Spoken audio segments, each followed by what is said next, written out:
Assalamualaikum warahmatullahi wabarakatuh. Shalom, Om Swastiastu, Namo Buddhaya, salam kebajikan. Selamat pagi, selamat datang dalam presentasi saya. Dalam kesempatan kali ini saya akan membawakan materi tentang pH dan koloid tanah.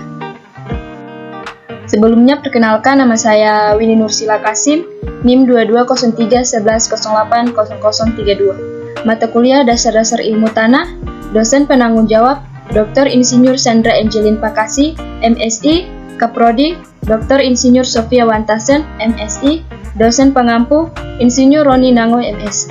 Saya merupakan mahasiswi dari Universitas Samratulangi, Fakultas Pertanian, Prodi Agroteknologi. Yang pertama, pH tanah. Tanah adalah media alami yang diperlukan dalam kegiatan bercocok tanam. Pada setiap tanah memiliki kandungan unsur hara yang berbeda-beda. Banyak setidaknya kandungan unsur hara pada tanah merupakan indikator tingkat kesuburan tanah tersebut. Kandungan unsur hara dan tingkat kesuburan tanah berperan penting dalam proses pertumbuhan dan perkembangan tanaman. Dan tingkat kesuburan tanaman itu sendiri tergantung pada kemampuan tanaman dalam menyerap unsur hara yang tersedia dalam tanah.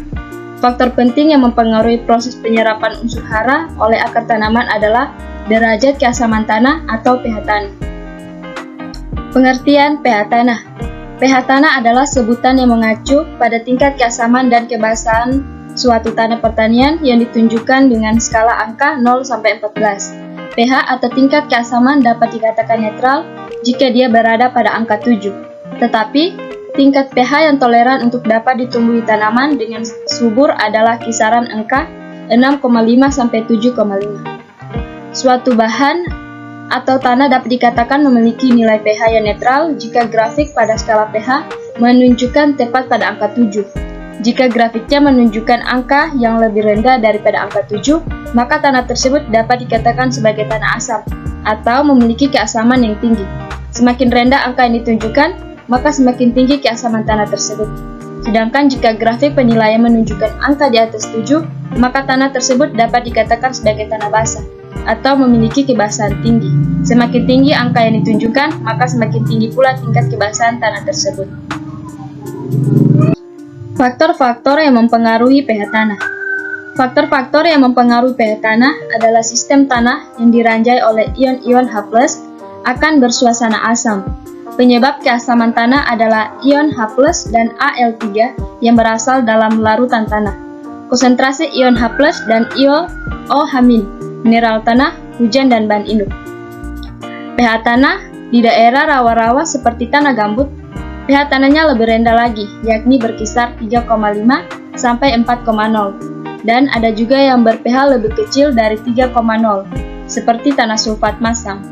Reaksi tanah, pH yang tinggi dijumpai pada tanah-tanah daerah iklim kering atau pada tanah-tanah bergaram, dapat mencapai pH 8,5 sampai 9,0. pH tanah. pH tanah penting untuk diketahui. Yang pertama, menentukan mudah tidaknya unsur hara diserap tanaman. Yang kedua, menunjukkan adanya unsur-unsur beracun. Yang ketiga, mempengaruhi perkembangan mikroorganisme. Sumber kemasaman tanah. Yang pertama, bahan induk. Bahan induk asam akan berkembang menjadi tanah masam. Bahan induk basah akan berkembang menjadi tanah basah atau alkalis. Yang kedua, iklim. Tanah yang berkembang di daerah iklim lembab atau basah akan bersifat asam. Curah hujan dan suhu sangat berpengaruh aktif terhadap asam basahnya tanah. Yang kedua, tentang koloid tanah. Pengertian koloid tanah. Koloid tanah adalah partikel berukuran kurang dari 1 mikro sampai berukuran mendekati ukuran molekul dan menunjukkan sifat-sifat koloidal, yaitu gerak Brown dan efek Tyndall. Koloid umumnya bermuatan negatif, sehingga kation atau muatan positif dapat terkait pada koloid. Koloid tanah merupakan bagian tanah yang sangat aktif dalam reaksi-reaksi fisiko-kimia di dalam tanah. Terdapat dua jenis koloid tanah. Yang pertama, koloid anorganik atau mineraliat. Bagian dalam dari lapisan ganda ion terdiri atas partikel koloid yang bermuatan negatif.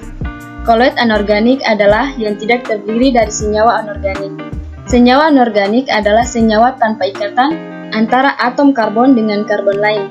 Contoh senyawa anorganik adalah asam sulfat, kalsium, karbonat, dan silika. Koloid anorganik misalnya adalah campuran pasir dan lumpur di air sungai. Yang kedua yaitu koloid organik atau humus, tersusun dari depresi zat senyawa organik. Senyawa organik adalah kelompok dari senyawa kimia yang mengandung atom karbon yang dihubungkan oleh ikatan kovalen dan umumnya ditemukan dalam sel makhluk hidup. Contoh senyawa organik yaitu protein, karbohidrat, dan lemak. Fungsi koloid tanah. Koloid tanah dan organik telah mempunyai peran terhadap ketersediaan hara di dalam tanah melalui jumlah koloid dan organik tanah yang sesuai dengan tanah tersebut. Koloid tanah dan bahan organik mempunyai pertukaran anion yang mampu memberikan pengaruh terhadap kesuburan tanah. Koloid tanah. Koloid penting bagi kesuburan tanah.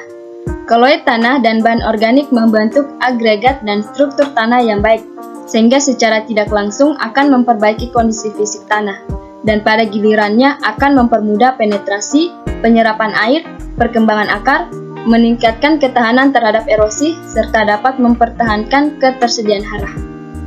Muatan koloid tanah. Muatan koloid tanah dapat menjadi negatif, positif, atau nol, tergantung pada perubahan pH larutan. Samsudin dan Anda 2008. Sifat-sifat koloid tanah. Yang pertama, koloid, ukuran partikel semakin kecil luas permukaan akan semakin besar. Yang kedua, efeknya adalah proses-proses dalam yang penting di dalam tanah terjadi, misalnya penyerapan hara, penyerapan air. Yang ketiga, koloid didominasi oleh mineral pilosilikat, koloid organik, hidros oksid dari Fe, Al, dan Mn. Materi ini saya dapatkan dari 3 sumber yang sudah saya cantumkan dalam daftar pustaka. Itulah hasil dari pemaparan saya. Jika terdapat kata yang kurang baik, mohon dimaafkan. Sekian dan terima kasih.